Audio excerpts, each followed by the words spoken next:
യഥാർത്ഥത്തിൽ ട്രക്കിംഗ് ഇഷ്ടപ്പെടുന്നവരുടെ പറുദീസ തന്നെയാണ് മാത്തേരൻ.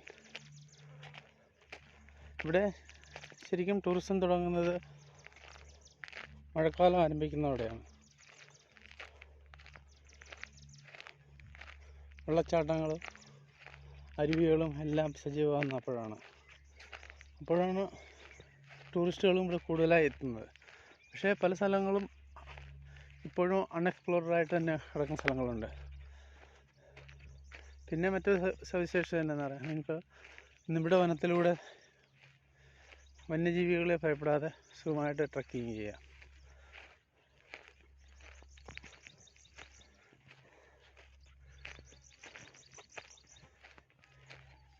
ഈ സ്ഥലം മാത്തേരനിൽ നിന്നും 4 കിലോമീറ്റർ മാറിയാണ്.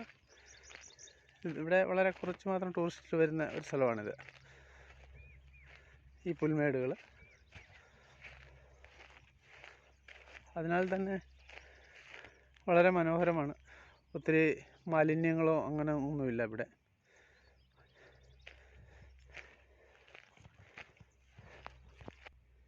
ഇവിടുത്തെ മറ്റൊരു പ്രത്യേകതയാണ് ഡയമണ്ട് സ്റ്റോൺസ്. നല്ല ഭംഗിയുള്ള കല്ലുകളാണ്, എവിടെ നോക്കിയാലും കാണാം. പല വിധത്തിലും പല നിറത്തിലുള്ള ക്രിസ്റ്റൽ സ്റ്റോൺസ്.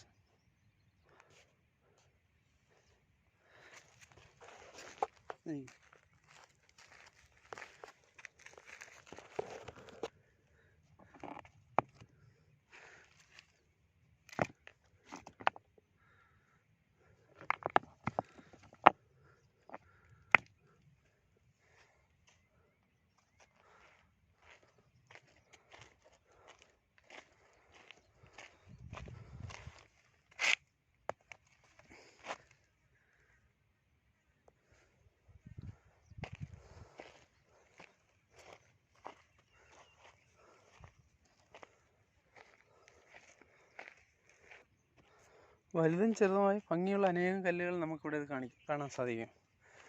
ഇത് ബ്രിട്ടീഷിൻ്റെ സമയത്ത് അവർ ഖനനം ചെയ്തതാണെന്ന് തോന്നുന്നു. ഇവിടെ അതാണ് ഇങ്ങനെ കൂട്ടിയിട്ടിരിക്കുന്നത്. കാരണം മാത്തേരൻ എന്ന സ്ഥലം എക്സ്പ്ലോർ ചെയ്തതും അവിടേക്ക് ട്രെയിൻ സർവീസ് കൊണ്ടുവന്നതും ബ്രിട്ടീഷുകാരാണ്.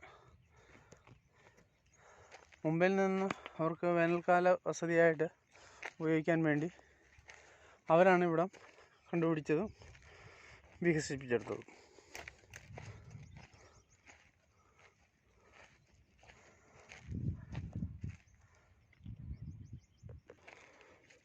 വനംവകുപ്പിൻ്റെ തന്നെ ശക്തമായ നിയന്ത്രണം ഉള്ളതുകൊണ്ടാണ് ഇപ്പോഴും ഒരു നഗരവൽക്കരണം ഇവിടെ അകന്നു നിൽക്കുന്നത് തന്നെ.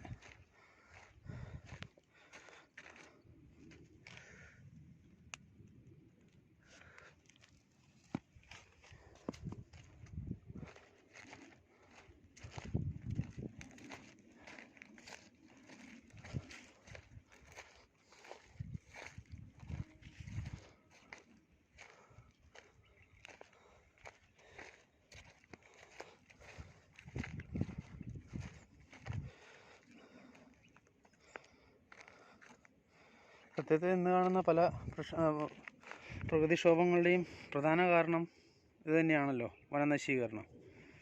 നമ്മൾ ഇതുവരെ ഇനിയും അതിനെപ്പറ്റി അവയർനെസ് ആകാത്തതാണോ എന്തിന് എന്നുള്ള ഒരു ചിന്തയാണോ എന്നറിയത്തില്ല.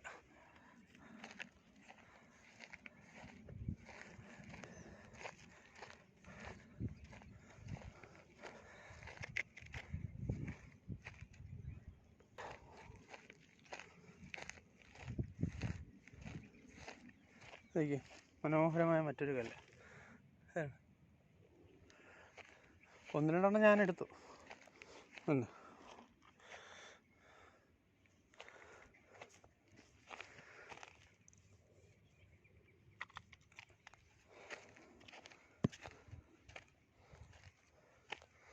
ഇവിടെ മുഴുവൻ അത് തന്നെയാണെന്ന് പറയാം.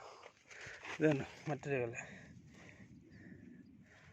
വെളിയിൽ വേറൊരു കളർ, അകത്ത് വേറൊരു കളർ.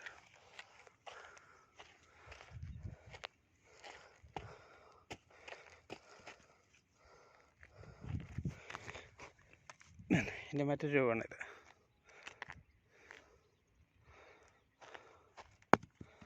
പൊട്ടുമൊന്നുമില്ല, നല്ല സ്ട്രോങ് ആണ്.